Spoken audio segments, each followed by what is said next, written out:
Fala pessoal, tudo bem? Sejam bem-vindos a mais uma edição da nossa vídeo newsletter. E na edição de hoje a gente vai falar sobre o Acordo de Não Persecução Penal, esse instituto que foi inserido no Código de Processo Penal em 2019 e que entrou em vigência em 2020.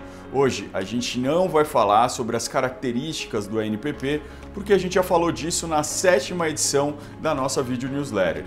Então, se quiser lembrar das suas características, dá uma olhada no vídeo que já foi postado e depois volta aqui. Porque hoje a gente vai falar de duas decisões recentes do STF, as duas de relatoria do ministro Edson Fachin, que trazem novas possibilidades de aplicação desse acordo. Então vamos dar uma olhada juntos? Bora!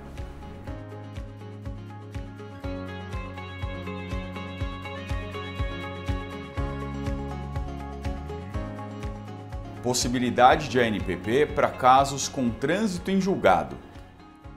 Como regra geral, o ANPP só pode ser celebrado até o recebimento da denúncia criminal. Esse é o entendimento que foi fixado no agravo regimental 1.998.244 do STJ, em uma interpretação do artigo 28A do CPP.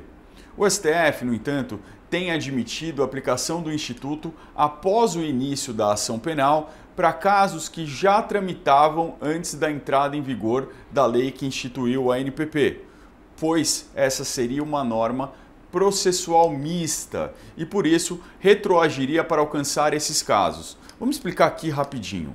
As normas jurídicas, em geral, elas são aplicáveis a partir do momento de suas edições. As normas processuais penais seguem essa regra. No entanto, as normas penais de natureza material, elas podem retroagir desde que elas beneficiem o acusado. No caso de normas processuais mistas, ou seja, com componentes de norma penal material, como é o caso do ANPP, pode haver a retroatividade. Assim, para aqueles casos em que já havia sido recebida a denúncia no momento da entrada em vigor da lei que instituiu a ANPP, os tribunais entenderam que caberia a celebração do acordo desde que o processo estivesse em andamento naquele momento. A inovação da decisão do ministro Fachin no HC 217275, um agravo aqui em São Paulo, é a de aceitar o ANPP mesmo no caso de processos transitados em julgado, desde que esse processo estivesse em curso quando da vigência da Lei 13.964 de 2019. Ou seja, mesmo encerrado o processo, se houve uma janela em que era possível o ANPP, ele deve ser oferecido para beneficiar o acusado. Então, por enquanto, a situação é a seguinte. No caso de um inquérito em andamento hoje, o ANPP só poderia ser celebrado até o recebimento da denúncia.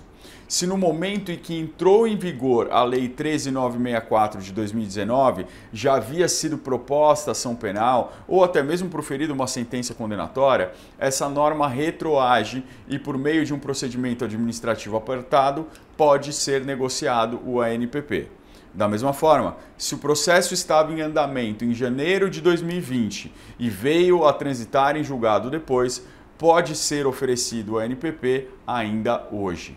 Agora, nos casos transitados em julgado antes de janeiro de 2020, continua não sendo possível o ANPP. A ANPP e o momento da confissão. No recurso ordinário em habeas corpus 202.276, o ministro Edson Fachin proferiu uma decisão monocrática na qual reconheceu que a inexistência de confissão prévia durante as investigações não impede a propositura do ANPP. Vamos entender isso. Um dos requisitos do ANPP é a confissão formal e circunstanciada da prática de uma infração penal.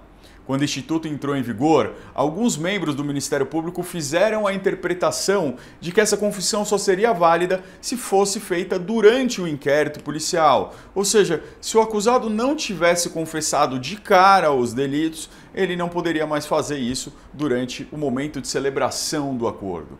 A decisão do STF, na linha do que já havia sido decidido pelo STJ, entendeu que essa confissão não precisa ser prévia, mas pode ser feita no momento da celebração do acordo, o que faz muito mais sentido lógico e prestigia a possibilidade de defesa do acusado.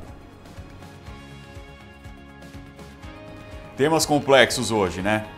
A gente está falando de institutos novos e que ainda estão sedimentando sua aplicação por meio de precedentes das cortes superiores. São temas que envolvem diversos conceitos basilares de direito e que às vezes podem parecer um pouco complexos. Mas, se tiverem alguma dúvida, a gente está aqui para esclarecer. Um grande abraço e a gente se vê na próxima.